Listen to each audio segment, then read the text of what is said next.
Hey guys, welcome to this episode of Doing Stuff with Hopper. Actually, I think this episode should be entitled Stuck on I-70 with Hopper. I had to go down to the city for work this morning, and this particular weekend is a holiday weekend. So not only am I in Friday traffic headed westbound into the mountains on I-70, but it's holiday Friday traffic. So it's redonkulous. I've been on I-70 since, I don't know, roughly an hour now. Average speed of 5 to 10 miles per hour. It's ridiculous. And then the people over there on the frontage road thought they were gonna be all smart and take the frontage road. Well, it's just as backed up as I-70. Heartbreaking. Alright, I made it back from the city in one piece. Barely. It was like an extra 2 hours in that stupid traffic. Alright, so now I got to expose the bolts that hold the bed onto the frame of the truck, because I've got this really heavy-duty bed liner, which has been freaking awesome. Like, it's indestructible. So, we're gonna attempt to... This is the death wheel. Actually, it's a spicy death wheel. A little scary. So we're gonna try it. The idea is to... I don't know. I've never done this before. To strip off the rubber and expose the head of the fastener. Let's see what happens.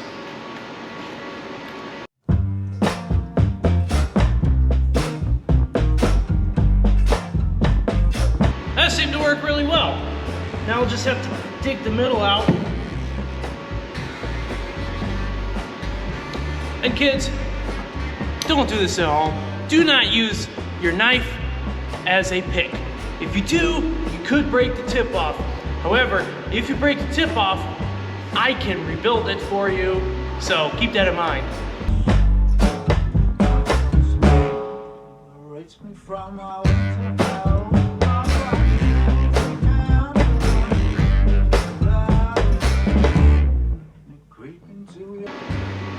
That came out nicely. Little plug. That's not so bad.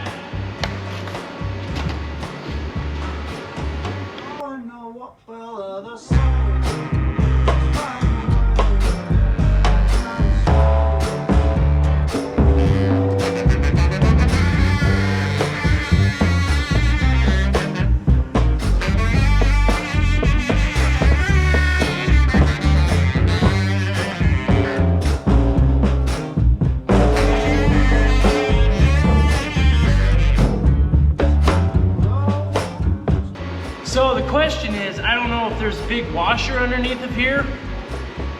That's gonna kind of determine how much I have to grind away. Ugh.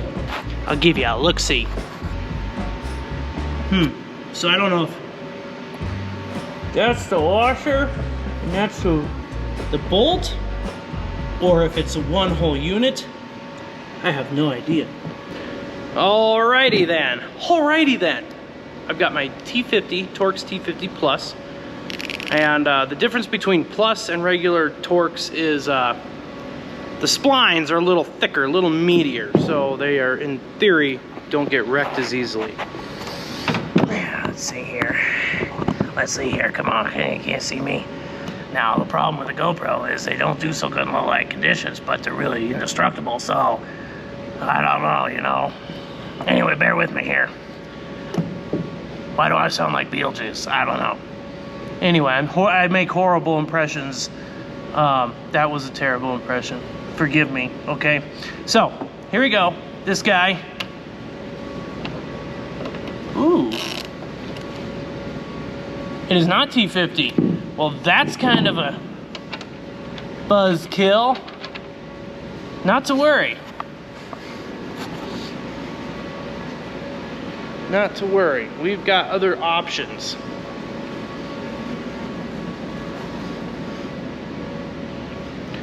The problem with this though is I ordered like 4 of these T50 Plus because I thought that I could end up breaking them. Well, darn it all. T50 45. Yeah, that's a 40. That's a giant buzzkill. Hammer.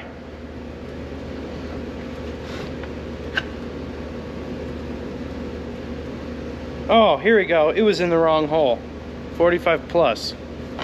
Let's take the whole darn thing over. Alright. Still kind of annoying because I bought 3 of them because everyone on the forums was like, oh, it's this size and you have to buy them because, oh, it fits. Now I have 1, so if I break it, I'm kind of screwed.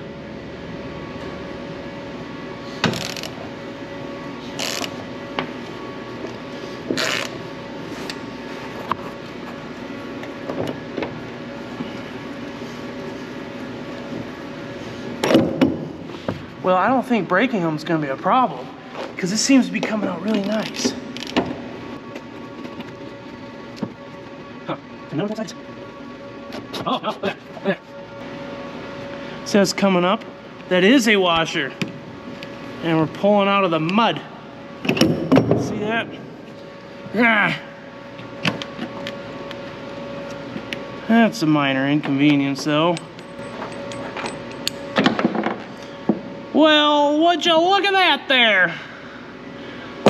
Gosh, I love working on rigs that come out of the West because the rust is minimal, if at all there. Rust Belt vehicles, on the other hand, holy mustard. Don't even want to talk about it. It's ridiculous. You can't ask for, look at that. No rust. And that's the nice thing about this bed liner is these socket holes are pristine. I've heard that's not the case most of the time. They're filled with rocks and gravel and get all deformed and disheveled, and guys gotta use cutting torches and plasma cutters to get their stuff out. Anyway, well, I'm gonna keep working on this for a little bit and then I'm gonna go home. My wife's not here, so I can't watch Blacklist without her. So I'm gonna have to watch something else. I'll watch some Motor Trend maybe, some Dirt Every Day, and then I'll go to bed. In the meantime, sleep well, my friends, and I'll catch you on the flippity flop. Alright, we're gonna take a quick break from working on the truck because I gotta wait for some people to come help me lift the bed off. But in the meantime, little side project, the old Chubby Chew. Look at that. There's condensation in my headlight. Unacceptable. However, I pulled the bulb out and I've got an aquarium air pump hooked up. So hopefully as the afternoon sun beats down and warms this up and raises the relative humidity inside the enclosure, I pump dry afternoon air into it, and maybe it's gonna reduce some of the condensation. I don't know. I've never dealt with this, so I could be doing something completely backwards when there's an easier way to do it. Anyway, let's talk real quick about what I've got done so far. So I've trimmed these studs down so my spacer can go on. I've got the axle tubes cleaned up, ground off. Remember, we talked about this earlier, how I gotta get this here. I got well new spring perches on, so those will go, you know, wherever I determine they need to go. So that's going for us. Oh man, I'm getting texts. I'll have to check that in a second. Anyway, over here, I've disconnected the fuel filler neck. I've disconnected wiring. The mud flaps are disconnected and taken off. Wiring's disconnected under here. I've disconnected the the gooseneck safety chain brackets. Got all of my bed bolts out here. You can see how rust-free this sucker is. I'm gonna be selling this. If anybody needs a nice rust-free bed, this is the bed for you, so you should think about buying it. Anyway, it's all ready to go. I got the old gas axe running here. I keep remembering things I gotta do before its axle's ready to go under. I gotta replace the stud and pull it off. So I'm heating her up with the gas axe, and then I'll use the air hammer to try and drive it out.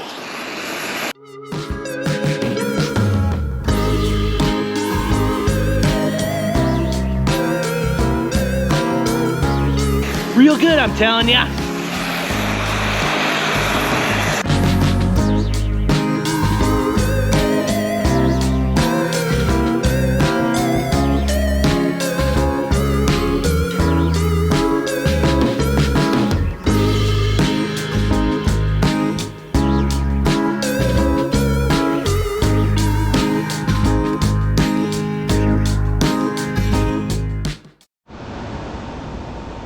Alright, you can kind of see it. I got it red hot. It was like cherry red. And let's see. Yeah, you can kind of see the color. Woo, it's hot. And I put the air hammer on it, and it buzzed right out. I had to buy a new rosebud tip. That was the problem. The old rosebud tip had some schmutz inside of it, so I couldn't get enough gas through to get it hot enough to get the cherry heat I needed. So new rosebud tip for the win.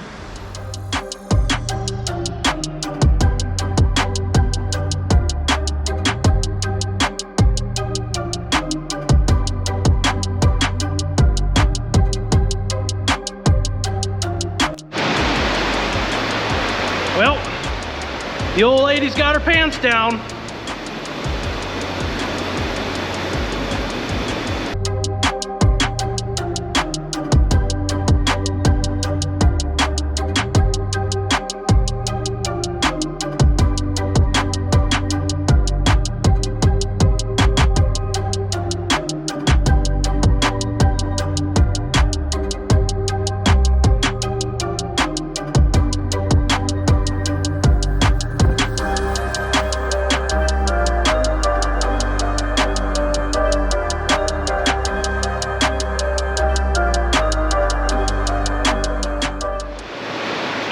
Hello again.